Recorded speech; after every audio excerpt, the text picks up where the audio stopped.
오늘 하나님께서 우리에게 주시는 말씀은 누가복음 11장 14절에서 26절까지 말씀입니다. 누가복음 11장 14절에서 26절까지 말씀 우리 함께 읽겠습니다. 예수께서 한 말 못하게 하는 귀신을 쫓아내시니 귀신이 나가매 말 못하는 사람이 말하는지라 무리들이 놀랍게 여겼으나 그 중에 더러는 말하기를 그가 귀신의 왕 바알세불을 힘입어 귀신을 쫓아낸다 하고 또 더러는 예수를 시험하여 하늘로부터 오는 표적을 구하니 예수께서 그들의 생각을 아시고 이르시되 스스로 분쟁하는 나라마다 황폐하여지며 스스로 분쟁하는 집은 무너지느니라. 너희 말이 내가 바알세불을 힘입어 귀신을 쫓아낸다 하니 만일 사탄이 스스로 분쟁하면 그의 나라가 어떻게 서겠느냐. 내가 바알세불을 힘입어 귀신을 쫓아내면 너희 아들들은 누구를 힘입어 쫓아내느냐. 그러므로 그들이 너희 재판관이 되리라. 그러나 내가 만일 하나님의 손을 힘입어 귀신을 쫓아낸다면 하나님의 나라가 이미 너희에게 임하였느니라. 강한 자가 무장을 하고 자기 집을 지킬 때에는 그 소유가 안전하되 더 강한 자가 와서 그를 굴복시킬 때에는 그가 믿던 무장을 빼앗고 그 재물을 나누느니라. 나와 함께 하지 아니하는 자는 나를 반대하는 자요 나와 함께 모으지 아니하는 자는 해치는 자니라. 더러운 귀신이 사람에게서 나갔을 때에 물 없는 곳으로 다니며 쉬기를 구하되 얻지 못하고 이에 이르되 내가 나온 내 집으로 돌아가리라 하고 가서 보니 그 집이 청소되고 수리되었거늘 이에 가서 저보다 더 악한 귀신 7을 데리고 들어가서 거하니 그 사람의 나중 형편이 전보다 더 심하게 되느니라. 아멘. 당시에 바리새인들 서기관들을 중심으로 이런 사람들은 당시 종교 지도자들 아닙니까? 그런데 이 사람들이 예수님을 환대하지 않았습니다. 환대하지 않은 정도가 아니라 예루살렘에 있는 바리새인들과 서기관들을 파송까지 하면서 예수님을 경계하고 예수님의 흠을 잡으려고 했죠. 오늘 본문의 말씀에도 보면 명확하게 바리새인들 서기관이라고 기록하고 있지는 않지만 아마 이 사람들이 예수님에게 시비를 걸었던 것으로 보입니다. 14절과 15절 말씀에 보면 예수께서 한 말 못하게 하는 귀신을 쫓아내시니 귀신이 나가매 말 못하는 사람이 말하는지라. 무리들이 놀랍게 여겼으나 그 중에 더러는 말하기를 그가 귀신의 왕 바알세불을 힘입어 귀신을 쫓아낸다라고 말을 했다는 것입니다. 여기서 말하는 그 중에 더러는 이라고 말하는 사람들이 아마도 바리새인들이나 서기관들로 추정이 됩니다. 근데 이번에 뭐라고 말을 하냐면 그가 귀신의 왕 바알세불을 힘입어 귀신을 쫓아낸다라고 말을 하고 있습니다. 그런데 예수님께서 귀신을 쫓아내는 일이 이번이 처음입니까? 이미 여러 번 있었죠.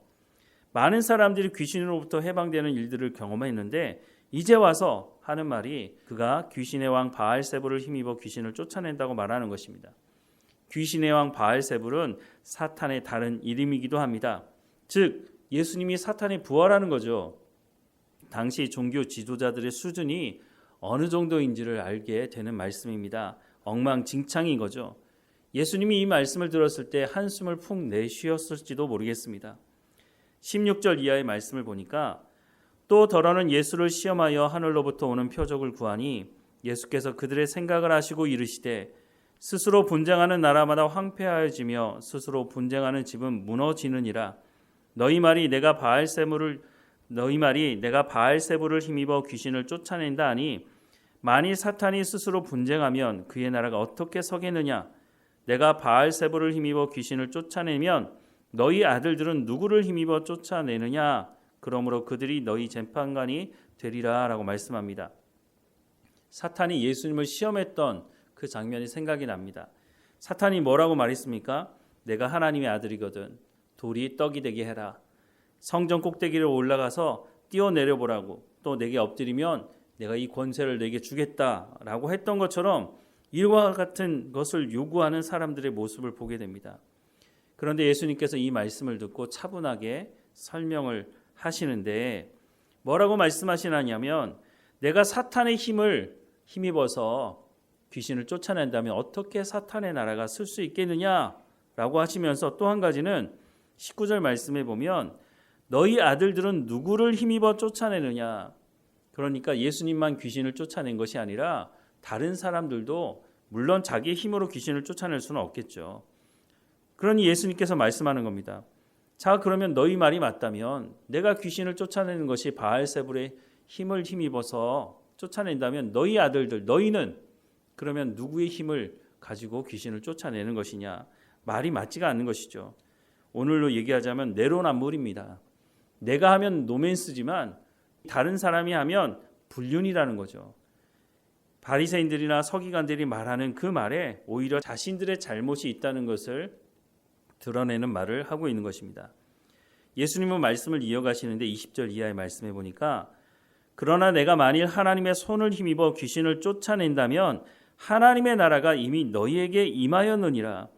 강한 자가 무장을 하고 자기 집을 지킬 때에는 그 소유가 안전하되 더 강한 자가 와서 그를 굴복시킬 때에는 그가 믿던 무장을 빼앗고 그의 재물을 나누느니라. 나와 함께하지 아니하는 자는 나를 반대하는 자요 나와 함께 모으지 아니하는 자는 해치는 자니라.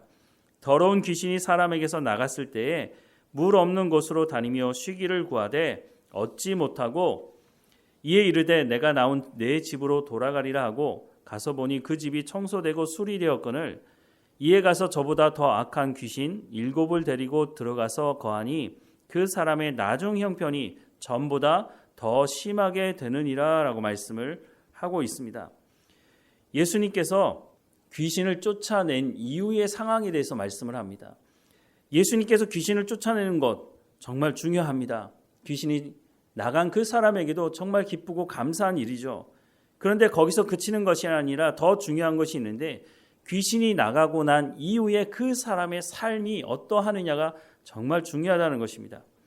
성경에 보면 귀신을 말할 때 꼭 앞에 붙이는 수식어가 있는데 더러운 귀신이라고 설명을 합니다.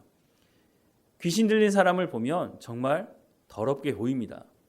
그런데 예수님께서도 그 말씀을 하고 있는데 귀신이 나간 그 사람의 모습을 뭐라고 말씀하고 있습니까? 청소가 되었다는 겁니다. 정리가 되었다는 거죠. 그런데 중요한 것은 귀신이 나간 그 이후에 그 청소되고 정리된 곳에 하나님을 모시고 하나님의 말씀으로 그 자리를 채워야 하는데 그러지 못하고 옛 습관대로 살아가게 되면 이전보다 더 심한 일이 벌어지게 된다는 것입니다. 귀신이 귀신같이 알죠. 그래서 찾아와서 자기보다 더 악한 귀신들을 데리고 와서 그 사람을 더 괴롭히는 일이 일어난다는 것입니다. 요한복음 5장에 보면 38년 된 병자가 등장합니다. 예수님께서 이 병자의 병을 고쳐주시죠.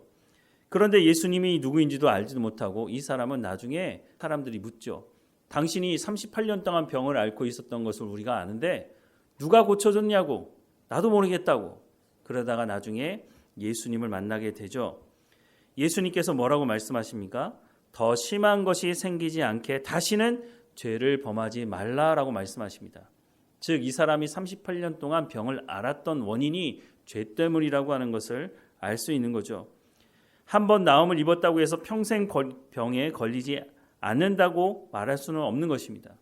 예수님은 이 사람에게 다시는 죄를 짓지 말라고 말씀합니다. 죄를 지으면 또다시 병에 걸릴 수 있다라고 하는 것을 말씀해 주고 있는 거죠. 더러운 귀신이 나가고 그 사람이 정리가 되고 깨끗하게 되었을 때 해야 되는 것은 다시 죄를 짓고 옛사람으로 돌아가는 것이 아니라 하나님의 말씀을 온전히 의지하는 하나님의 백성으로서의 삶을 살아가야 한다는 것입니다. 어떻게 보면 이 모습이 바리새인들 당시 예수님을 공격했던 서기관들의 모습과 같습니다. 바리새인들 서기관들은 얼마나 열심을 다해서 하나님을 섬기던 사람이었는지도 모릅니다. 종교적인 열심이 대단했던 사람들이죠. 이 사람들이 처음에는 하나님을 정말 잘 섬기려고 했던 것이었습니다. 그런데 이게 형식적이 되고 외식하는 회칠한 무덤이 되어버린 것입니다. 예수님께서 이 사람들을 향해서 지적하는 것이죠. 너희가 정말로 하나님을 향한 열심이 있느냐?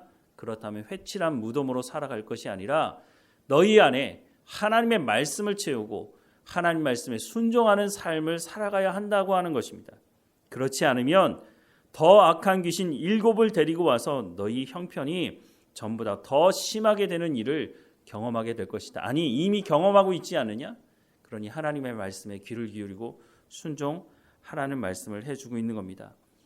우리 힘으로 어떻게 귀신을 대적할 수 있겠습니까? 귀신은 영적인 존재인데, 그래서 예수님께서 뭐라고 말씀하십니까? 이 앞에 말씀에 구하는 자에게 성령을 주시지 않겠느냐. 성령이 우리 가운데 거하시는데 어떻게 귀신이 우리 가운데 들어와서 우리를 더럽힐 수가 있겠습니까? 성령이 우리 가운데 임한다고 하는 것은 우리가 온전히 하나님의 말씀을 듣고 순종하는 삶을 살아가겠다고 하는 것입니다. 근데 이것이 억지로 될 수 있는 문제가 아니기 때문에 자원함으로 구하라고 말씀하고 있다고 하는 것을 말씀을 드렸습니다. 오늘도 하나님 앞에 깨어 있으면서 성령의 충만함을 구해야 할 것입니다. 강요해서가 아니라 자원함으로 하나님, 내가 하나님의 말씀대로 순종하면 살아가겠습니다. 그런데 내 힘과 내 능력으로는 불가능하니 성령의 충만함을 내 가운데 허락해 주십시오. 내가 자원함으로 하나님 말씀에 순종하는 하나님의 백성으로 살아가겠습니다 라고 고백하는 것입니다. 다윗이 사울을 피해 도망 다녔죠. 그런데 다윗이 사울을 만났을 때 두려워하지 않습니다. 오히려 사울이 두려워하는 모습을 보게 됩니다. 사울이 뭐라고 말합니까? 다윗이 하나님과 함께 한다는 것을 보고 두려워했다고 성경은 말씀해 주고 있습니다. 하나님께서 다윗의 목자가 되신 것이죠. 그리고 다윗을 푸른 초장으로 인도하시죠. 그렇다고 해서 다윗의 삶이 음침한 골짜기를 지나가지 않은 것이 아니었습니다. 괴로웠죠. 힘들었죠. 하지만 하나님은 분명히 원수 앞에서 진수성찬을 차려주신다고 말씀하고 있는 것입니다. 하나님만 온전히 의지하는 것, 고난이 없는 삶은 아닙니다. 하지만 분명한 것은 하나님께서 그 마음 가운데 세상이 줄 수 없는 평안함을 허락해 주신다고 말씀해 주고 있죠. 우리 마음 가운데 하나님의 말씀을 쫓아가는 삶이 있는지, 아니면 외식하는 회칠한 무덤과 같은 바리새인들과 서기관과 같은 삶을 살아가고 있는지를 우리 모습을 살펴봐야 할 것입니다. 하나님 앞에 깨어 있어서 하나님의 마음을 기쁘시게 하는 성령이 충만한 오늘 하루가 되기를 주님의 이름으로 축원합니다. 기도하겠습니다. 사랑하는 하나님, 우리 가운데 하나님의 말씀으로 채워지게 하시고 그 하나님의 말씀으로 거룩한 삶을, 또한 소금과 빛의 역할을 감당하는 삶이 될 수 있도록 우리 가운데 참 소망이 무엇인지를 세상 사람들 앞에 드러내며 살아가는 삶이 될 수 있도록 인도해 주옵소서. 우리의 목자가 되신 하나님께서 오늘도 인도해 주시고 우리를 푸른 초장으로 인도하시며 우리가 사망의 음침한 골짜기를 다닐지라도 해를 두려워하지 않을 것은 주께서 나를 지키신다고 말씀하시는 이 약속의 말씀을 마음에 새기고 주님과 동행하는 삶을 살아갈 수 있도록 은혜를 허락해 주옵소서. 하나님, 오늘 우리 가운데 맡겨진 모든 일에 충성을 다하게 하시고 우리의 삶의 현장에서 하나님을 예배하는 자로 살아갈 수 있도록 은혜를 허락해 주옵소서. 우리 삶의 모든 고민과 걱정을 하나님께 맡겨드립니다. 우리는 하나님 주시는 참 평안을 누리며 살아갈 수 있도록, 세상 근심과 걱정이 우리를 누르지 못하도록 우리는 하나님 앞에 깨어있는 삶을 살아갈 수 있도록 인도해 주옵소서.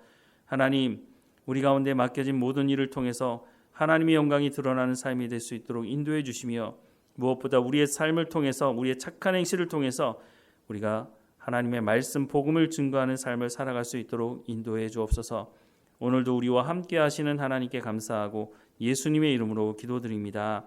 아멘.